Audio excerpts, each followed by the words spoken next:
Hi, boys and girls. Today I'm going to read a story to you called Our Earth by Anne Rockwell. And I picked this story today because this week we're celebrating something called Earth Day. And Earth Day is a time for us to remember all the things we can do for our Earth to help it so it's here for a really long time. Because what's really special about our Earth is that God created it for us and He put everything that we needed on our Earth. So we're going to read our story today. And then we'll think about some ways we can help our Earth that God gave us.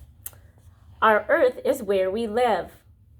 It is a big round globe. And you can see from space, Earth is a circle. It's a big round circle. And where the blue is where the water is, all the oceans. And where the green is all the land where people live. It has a frozen North Pole at the top and an icy cold South Pole at the bottom. Our Earth was shaped by water, fire, ice, and living things. It is always changing, much too slowly for us to see. Our Earth was covered with warm water. Some dinosaurs lived on the Earth in its warm and ferny swamps. Then our Earth turned cold. Huge sheets of slowly moving ice called glaciers crept across the Earth and wore rocks smooth. Glaciers are still moving in places on our Earth. You can see the dinosaurs eating in that swamp. And the glaciers here moving on the smooth rocks. The biggest piece of land on Earth are called continents. Their shorelines meet the sea. And here, boys and girls, is North America, where we live. This is the continent or the land where we live. And then there's oceans around the continents. And islands are small pieces of land that rise up out of the sea. And you can see here, there's an island and there's water all around it. And that makes it an island. Some islands are born when volcanoes erupt below the sea.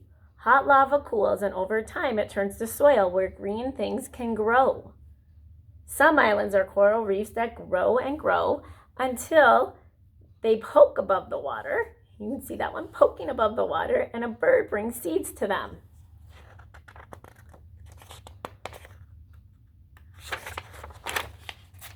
Water gushing up from the ground in rain and melts fills streams, ponds, and lakes. And here you can see some bears by that stream, and I wonder what they're looking for. If you look really close, there's some fish in the water. I wonder if those bears are looking for some fish in the water.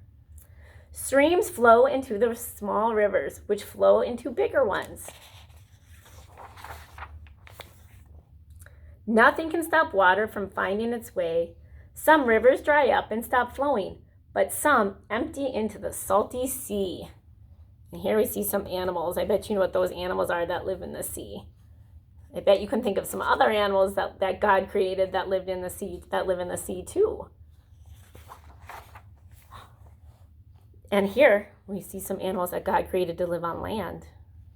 The land on the earth has rounded hills that enclose green valleys. Here we see some animals, they're called cows, eating the green grass in the valley.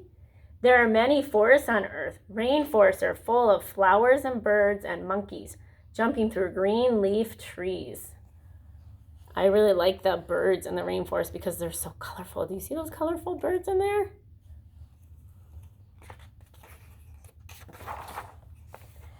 There are hot sandy deserts where lizards live and prickly cacti grow. There are dark, damp caves that go far into the earth. And look, you can see, we talked about the lizards living in the desert. The desert doesn't get very much rain. That's why it's so dry, and cactus grow there. And in the cave, can you see that animal that lives in a cave? A bat. Bats live in caves because they like to be in the dark. There are tall canyons carved by years and years of rushing water. There are high snow-capped mountains reaching up to the clouds in the sky. There you can see canyons and mountains, all different things God created for us. Our big round earth is very beautiful. It is my home and yours. And boys and girls, God created it to be our home. And I bet you can think of some ways like recycling or planting plants or trees and picking up garbage. There's so many different ways you can help our earth.